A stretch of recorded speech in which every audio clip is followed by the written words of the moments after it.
we want to ask with the disciples in verse 41 of chapter 4, who then is this, that even the wind and the sea obey him? Who do you say that Jesus is? Who is Jesus? C.S. Lewis gives us three options.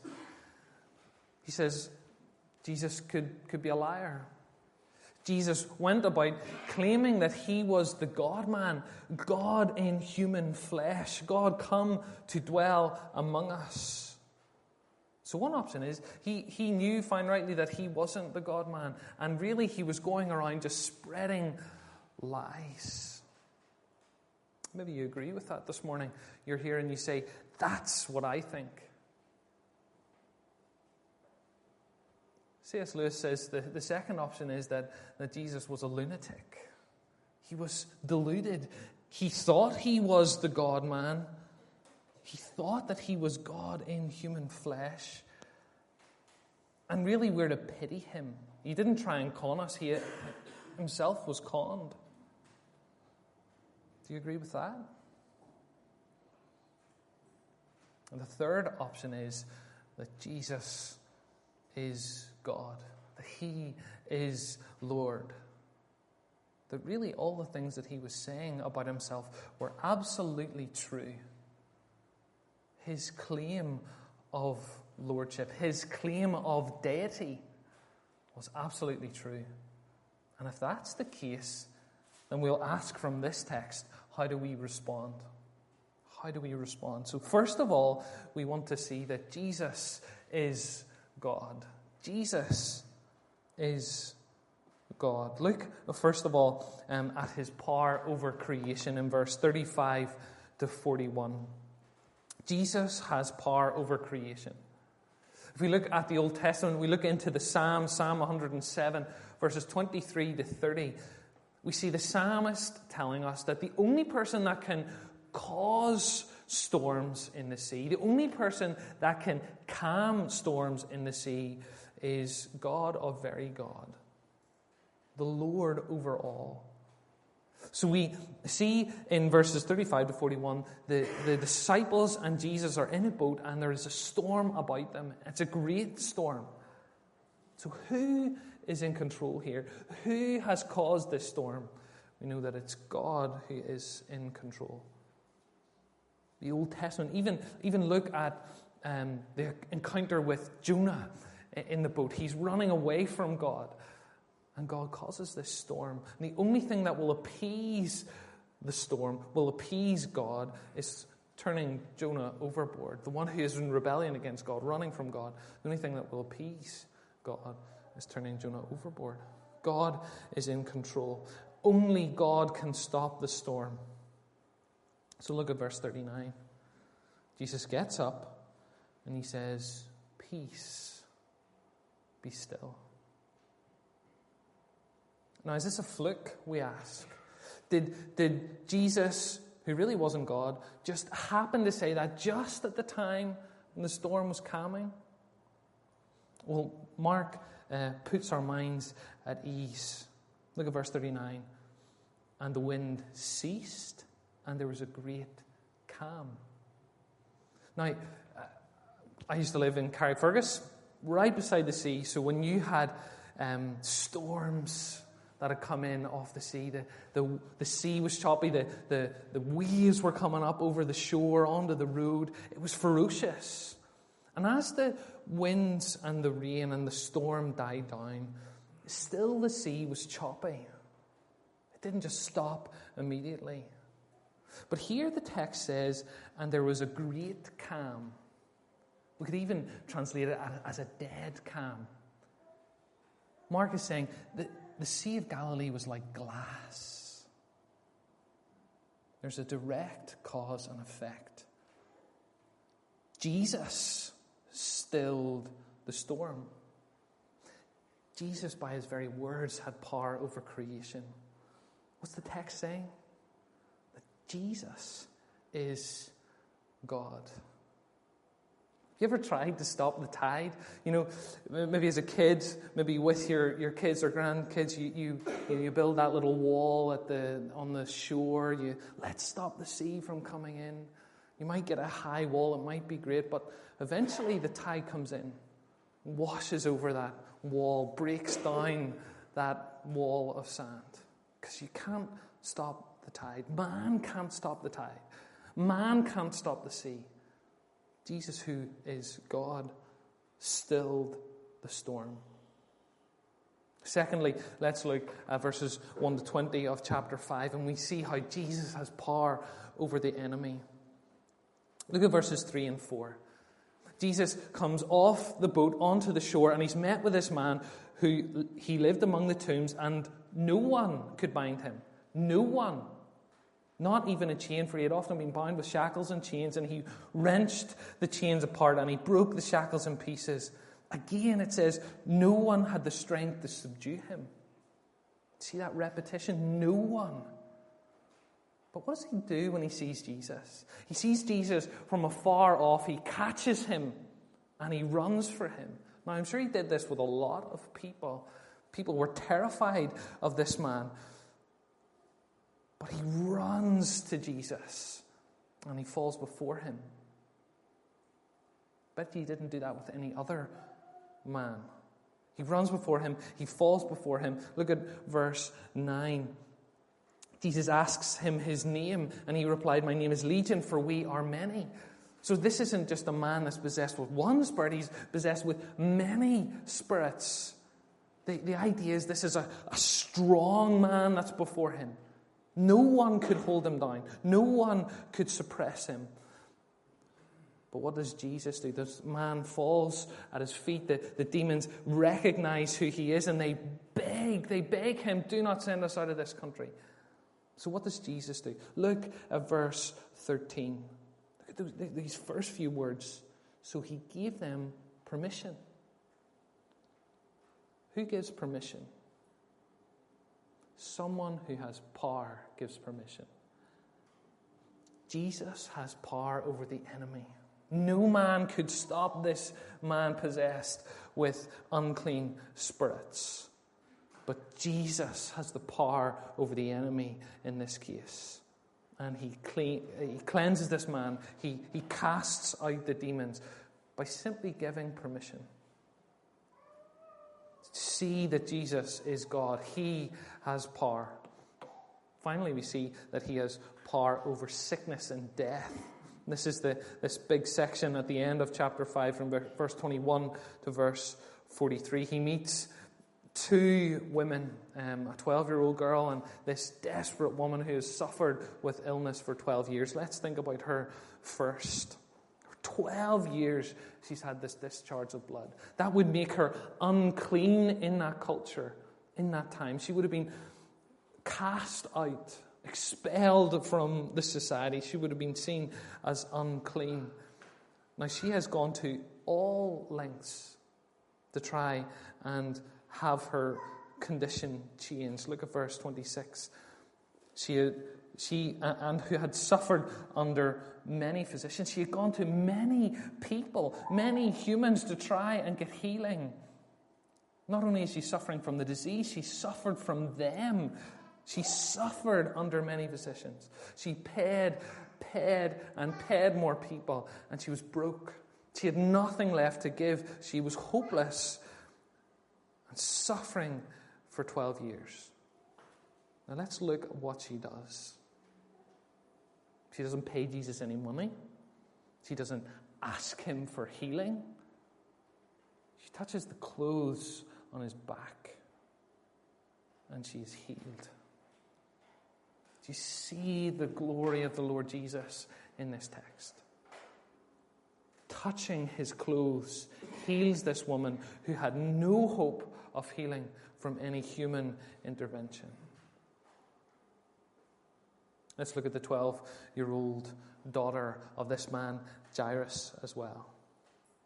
Jesus is making his way to this little girl who is desperately ill. And he takes time. He stops. There's time that surrounds this encounter with this woman who had been ill for 12 years. He takes time. There's no rush. And in doing that, this poor little girl dies. But there's no mistake in this encounter. There's no accident with Jesus.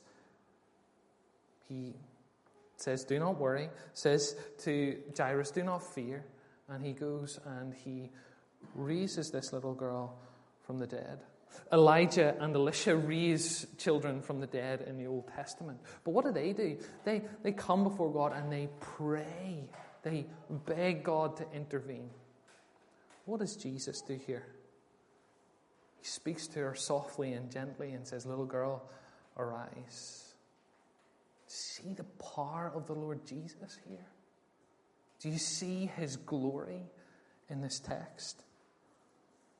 Jesus is God.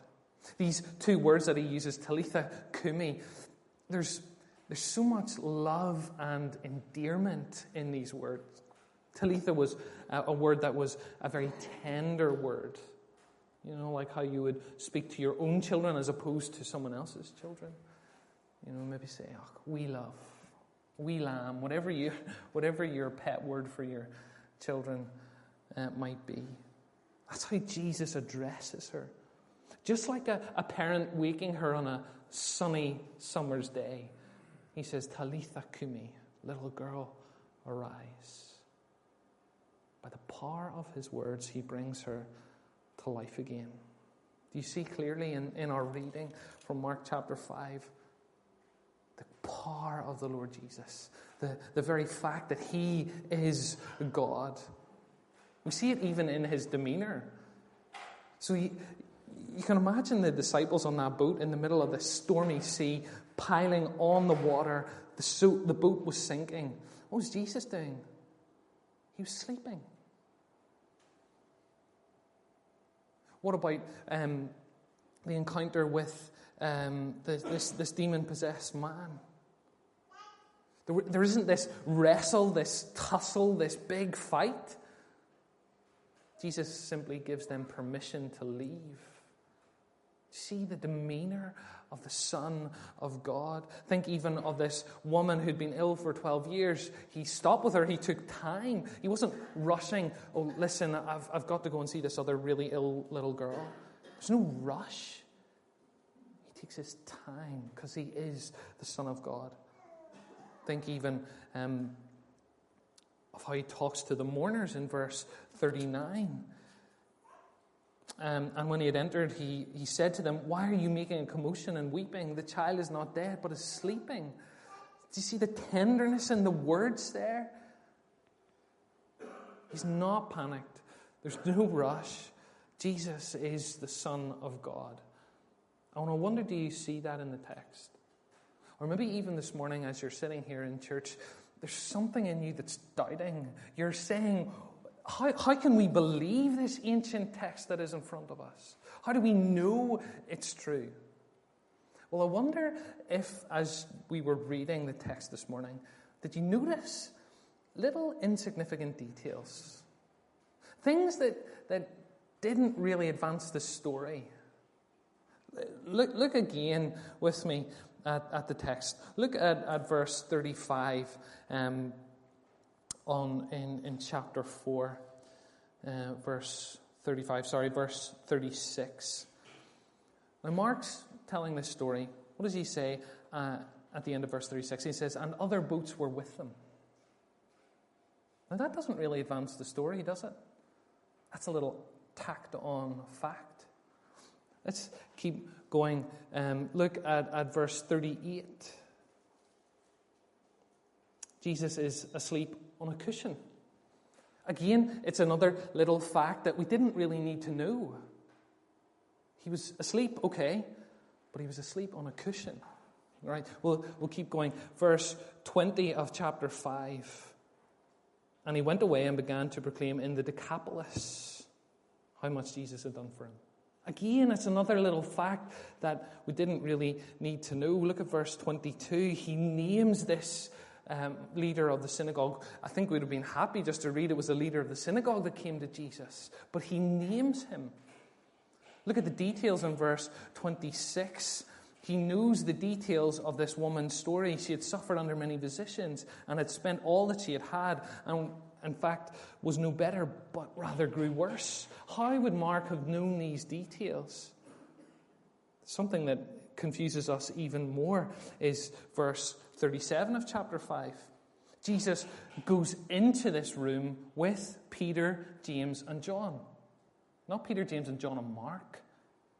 Peter, James, and John. So how does Mark know what has happened inside that room? How would he know the details of what went on? Well, that's because this is an eyewitness account, not necessarily Mark's eyewitness account, but Peter's eyewitness account. You see, insignificant details are a marker of a true account. You know someone who's been there because they'll maybe tell you, and they'll divert off into another area of the story. They'll tell you a little insignificant detail that you don't need to know. You know, you've talked to that person and it's hard to get the story clear just because there's so many tangents. Because they were there, they smelled the smells, they saw the details, they experienced the colors, they experienced the fear of everything. See, this is a real account, a genuine account of what Peter saw happen in all that went on. So when Jesus calmed the storm, we can be sure that Peter saw Jesus calm the storm. He saw him speak those words and the sea turned to glass. Smooth. The storm was calm. We can be assured that as Jesus gave permission to these demons to leave this man, that really happened. So when this text says that Jesus is God, we can be assured that Jesus wasn't a liar. He wasn't a lunatic. He is the Lord. So as we see in this text who Jesus is, we ask ourselves, who are we? Jesus is God. Secondly, we see that we are not. We are not God. That's our human condition, isn't it? Right from the beginning. We wanted to be God. We wanted to be in the place of God. We rejected his rules and took on his role. We tried to take on his role. So look at the fearfulness in verse 38. This shows that we are not God. These experienced fishermen, right? Day in, day out, they would have been on Galilee. In fact, the Sea of Galilee is 700 feet below sea level, and it's just 30 miles north of Mount Hermon, which is 9,200 feet above sea level. So as the cold air rushes over the mountain down into the warm air of the sea, frequently there were storms in the Sea of Galilee. So these experienced fishermen would have quite frequently experienced storms. So when we look at 38, verse 38, and how they woke Jesus and said, "Teacher, do you not care that we are perishing?" Can you see how fearful they are? How awful this storm is? How helpless they are in this situation? How powerless they are? This is an awful storm. They know that there's nothing that they can do, no way that they can sail that boat that enables them to stay safe. And I wonder, do you ever feel like that? Do you feel that fear as a human being, knowing that you're powerless to change the situation? Maybe it's not a natural disaster, but maybe it's a life circumstance. Maybe it's your job that you depend on completely. And you don't know how you'll survive without it. And right now, it's shaky. Maybe it's a relationship in which you depend on so much and you're fearful that it will disappear. Maybe it's your health. Maybe it's your education. Can you connect with the fear of the disciples here? Because that shows us our powerlessness in the situations that we face. We're not God because of fear. We're not God because of worry. Look at Jairus. Jairus was a man in a position of authority. He was a man that was held in high regard in the synagogue. He was a leader in the synagogue. Yet, what does he do before Jesus, the rabbi? He falls on his face, knowing that there's nothing that he can do in this situation because he's worried sick about his little daughter. He falls before Jesus, worried. And I wonder, are you experiencing that now? That kind of worry, that kind of worry that just churns your stomach. There's nothing that you can do. There's a loved one that's sick. There's someone who you care about so much. They're sick. They're suffering. Are you worried? Because that shows that we are human, that we are not God, that we are powerless. Look even at the sick woman in 5 verse 26. She had suffered under many physicians. She had spent all that she had and was no better. She was hopeless in the face of the greatest physicians of the day. Are the doctors baffled about a situation that you're in? Are you hopeless in the face of human help?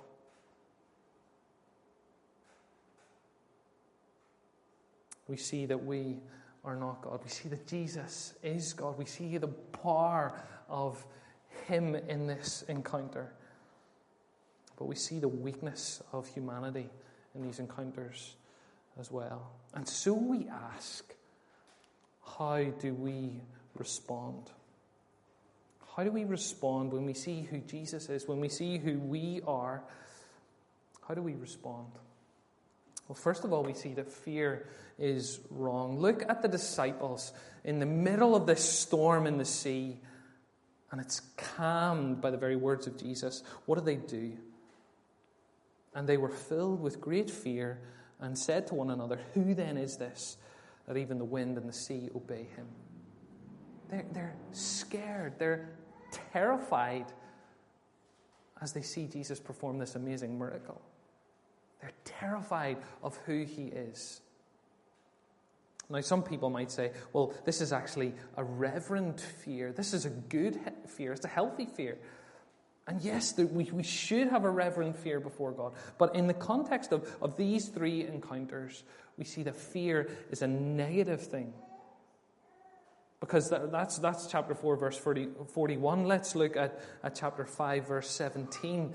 The man that no one could control, the man that no one could keep down, is now sitting sane at the feet of Jesus because of Jesus' work, because of this miracle. Now, can you imagine just how amazing that would have been to see? But what did the villagers do? What did the people in Gerasene do? Look at verse 17. And they began to beg Jesus to depart from their region. They're scared of him. They don't want anything to do with him. They want to chase him away. This display of Jesus' deity, this fact that he is God, and they want to get rid of him. They don't want anything to do with him. They chase him away. Fear is wrong. But we see that faith is right. Faith is right. Let's think first of all of the disciples. 4 verse 40. What does Jesus say? Why are you so afraid? Have you still no faith? As you see what I'm doing, as you see my control over the very creation, have you still no faith? Are you still terrified? Do you not realize who is with you in the boat? Look who I am. See who I am. I am God of very God. I am the God-man. The disciples are expected to have faith. But instead, the disciples expect life without a storm. They expect it easy. Yet Jesus, who is asleep in the boat in the middle of this storm, they think that he's got his eye off the ball, that he doesn't understand what's happening. But because he's in the boat, because he is sleeping, we should see that he is in control. He knows what's going on. He knows what's happening in the disciples' lives. Yet they are afraid. They say, Jesus, if you really loved us, we wouldn't be sinking in the middle of the Sea of Galilee. We see that Jesus is in control, and he says, have faith. Secondly, look at the man cleansed of these spirits in verses 18 to 20. So after he has experienced this amazing miracle of the Lord Jesus, what does he want to do? He wants to follow him. He wants to go with him. He wants to be one of his followers. Yet the villagers, the people of that area, didn't want anything to do with him. There's this great contrast, this faith of this man who has been healed. He wants to follow Jesus. He wants to see more. He wants to be one of his disciples. And what does Jesus say? Don't come with me now. Go and preach. Go and share the good news. Go and tell people of what has happened here. And what does he do? He obeys. He goes in faith to share. He goes to the Decapolis and told them how much Jesus had done for him, and everyone marveled. There's faith here. Thirdly, look at this woman who had the discharge for 12 years. Look at verse 34. Now she has come before Jesus. In verse 33, the woman, knowing that what had happened to her, came in fear and trembling. She fell at his feet. She explained the whole truth. She didn't keep anything back, the whole truth. And how does Jesus send her away? He says, go in peace. Because her faith had made her well. To come to Jesus with difficulty. And her faith had made her well. Now, in this context, when Jesus, who was seen as a rabbi traveling through this town, it would have been socially unacceptable to touch a rabbi, someone who had such knowledge, such wisdom. Culturally, they were very held in very high regard. So can you imagine what it would have meant for someone unclean to touch him? So Jesus is asking for a lot of courage here from this woman. So when he stops the crowd and so many people hustling and bustling around him and says, who touched me? It would have taken a lot of courage for her to come forth, a lot of faith for her to say it was me. Yet she does. She confesses it before the Lord Jesus. And what does he say? He says, go in peace, be healed of your disease, because your faith has made you well. This woman showed faith. But not only the woman, Jairus showed faith. Look at verse 36. Jesus says, do not fear, only believe. He gets this desperate news that his daughter has died, and he says, do not fear, believe. He says, have faith in me. Faith is the right response to who Jesus is. How do we respond to a situation in which we are so powerless? Jesus says, put your faith in me.